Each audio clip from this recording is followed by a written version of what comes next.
मुखेड तालुक्यातील जिल्हा परिषद केंद्रीय प्राथमिक शाळा मुलगा संकुलाचे केंद्रप्रमुख सूर्यकांत लच्छीराम दासरवाड आणि उपकेंद्र अंबुलगा येथील आरोग्य सेविका सौ विजयलक्ष्मी सूर्यकांत दासरवाड यांचा सेवापूर्ती गौरव सोहळा दिनांक 1 मे रोजी देगलूर येथील गोरंट्याल मंगल कार्यालयात मोठ्या थाटामाटात संपन्न झाला। या गौरव सोहळ्याचे उद्घाटक जालना येथील माजी आमदार कैलाश शेठ गोरंट्याल यांच्या हस्ते करण्यात आले। तर या कार्यक्रमाचे अध्यक्ष म्हणून माजी शिक्षण सभापती जिल्हा परिषद नांदेडचे व्यंकटराव पाटील गोजेगावकर हे होते। प्रमुख पाहुणे म्हणून देगलूरचे माजी नगराध्यक्ष मोगलाजी अण्णा शेटवार, रोहित शास्त्री अडकलवार, राज्य उपाध्यक्ष ओबीसी मोर्चा भाजपाचे महादेव अण्णा साठे, गट शिक्षणाधिकारी पंचायत समिती मुखेडचे कैलास होनधरणे, शिक्षण विस्तार अधिकारी विठ्ठलराव वडजे, केंद्र प्रमुख तथा जाहूर बीटचे शिक्षण विस्तार अधिकारी नागनाथराव द्याडे, युवक युनायटेड पंचायत समिती नांदेडचे अध्यक्ष नंदकुमार अडकटवार, डॉक्टर प्रगती बालाजी नीलपत्रेवार, जगन्नाथ बिंगेवार, नागभूषण दुर्गम, भोमन्ना मोतीराम चिंतावार, प्रशांत दासरवाड, प्रकाश शेठ अमृतवार, उमेश कोकुलवार, बालाजीराव सोलापुरे यांची विशेष उपस्थिती होती। या सेवापूर्ती गौरव सोहळ्यासाठी केंद्रप्रमुख सूर्यकांत लच्छीराम दासरवाड यांच्या प्रेमाखातर त्यांना पुढील वाटचालीसाठी शुभेच्छा देण्यासाठी शिक्षक मित्र परिवार नातेवाईक उपस्थित होते।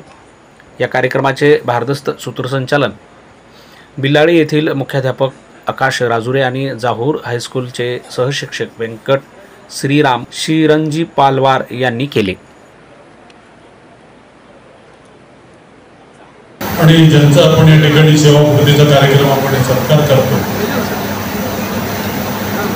श्री दासरवाड, सौ दासरवाड, उपस्थित सर्व बंधू आणि भगिनी,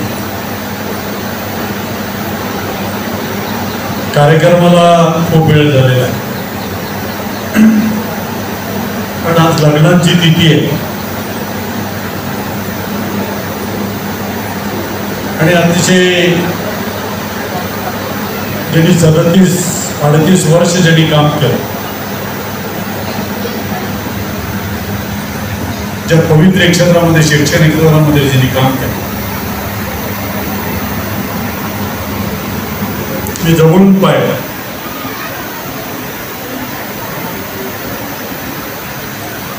आजच्या काळामध्ये अशी काम करणारी माणसं फार कमी पाहायला, म्हणून आज सेवा संपल्यानंतर बरेच लोक कार्यक्रमाला येत नाही। पण दासरवाड, तू तुझ्या जीवनामध्ये जे काही काम केलं त्याची पावती आहे उपस्थित, एवढ्या मोठ्या संख्येने या ठिकाणी काय सांगितले तुकाराम महाराजांनी, मारावे परी कीर्ती रूपी उरा, जन्म बार बार येत नसतो। 84 लाख जन्म फिरून फिरून फिरून आपण माणसांचे जन्म आपल्याला समजत आहे। आपण चुकीचं करायला लागलो का चांगलं करायला लागलो,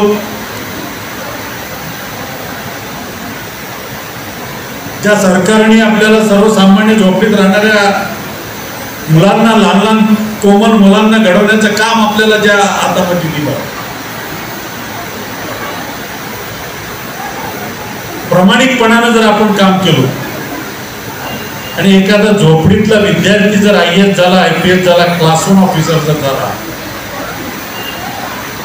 त्याची एवढी संपत्ती तुम्हाला कुठंच मिळणार नाही, एवढा आनंद तुमच्या जीवनामध्ये शिक्षकांना मिळू शकतो। म्हणून शिक्षकांनी काम केलं पाहिजे।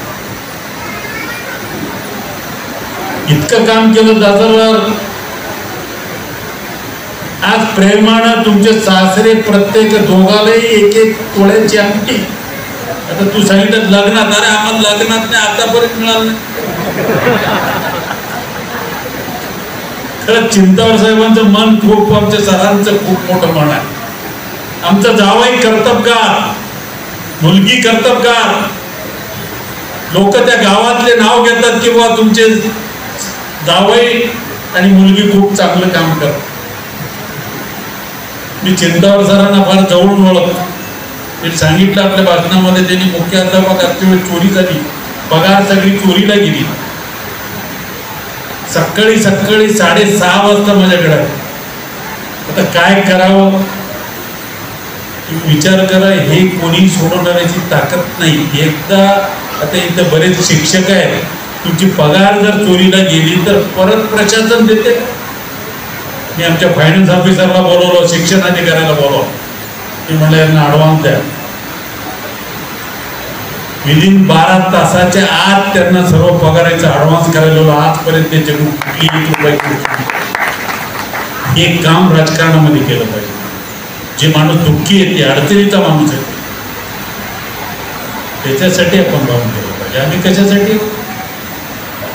आता आम्हाला निरोप सेवाकृती वगैरे मिळणार, ते मतपेटीतून देतात तिकडेच. पण आपण जे काम केलं, नवीन उपक्रम त्या गावांमध्ये जे राबवला, खरंच खूप चांगलं काम केलं. अंबुलग्याच्या आमच्या सगळ्या पाहुण्यांनी सांगितले, जोडप्यानं खूप चांगलं काम केलं. आणि दोघांचे पवित्र क्षेत्र, एक आरोग्य खातं, एक शिक्षण खातं, दोन्हीमध्ये तुम्ही चांगलं काम केलं. आता तुमचं राहिलेलं आयुष्य, आता कुणीकडे जावं म्हणतात, या आमच्याकडे लगेच आमच्याकडे इकडे यायचं असेल तर बघा, पण आम्हाला आता समजायला लागले. आमच्या काळामध्ये 79ला आम्ही उभा टाकलो तर फक्त 200 रुपये खर्च झाले. पण आता आम्हाला समजायला लागले, निवडणुका झाल्याच्या नंतर 6 महिन्याने समजायला लागले आमच्याकडे कोण कोणी काय काय केले, ते किती रक्त निघालं, किती, हे 6 महिन्याच्या नंतर समजायला लागले. अशी निवडणुका झाली. आता यायचं तर हे आमच्याकडे स्वागत आहे, पण येऊ नका इकडे. चांगली सेवा करा, समाजाचं काम करा. गरीब माणसाची सेवा केल्यानंतर त्याच्या एवढं पुण्य कशातच नाही.